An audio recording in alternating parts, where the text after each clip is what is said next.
Walaupun tampil dengan barisan pemain baru, Malaysia berjaya membuktikan ia bukan suatu kesukaran buat mereka untuk mencip kemenangan bagi mengatasi Kamboja.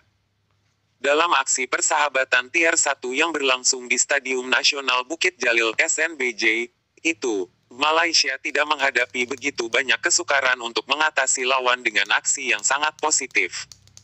Beberapa muka baharu yang pertama kali beraksi buat Malaysia jelas memberi gambaran buat barisan kejuru latihan.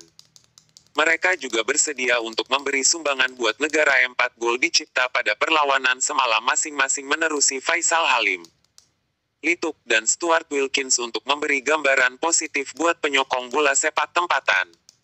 Pada aksi semalam, beberapa perkara mungkin telah dikesan oleh Pangun dan perlu dikaji dengan lebih baik untuk tampil lebih baik pada aksi seterusnya berdepan Maldives, secara keseluruhan.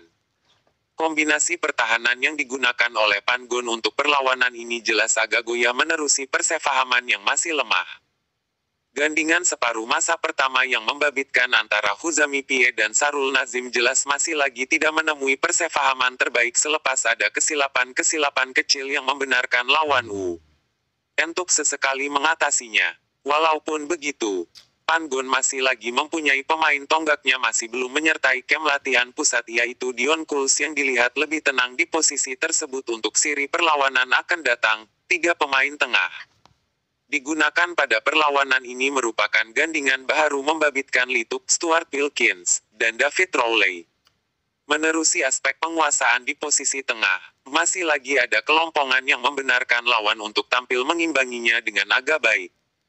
2 pemain yang bersifat serangan yaitu Stuart serta Lee tampil dengan sangat membantu di bahagian atas. Namun mereka terlalu lama membiarkan Rowley berseorangan ketika bertahan.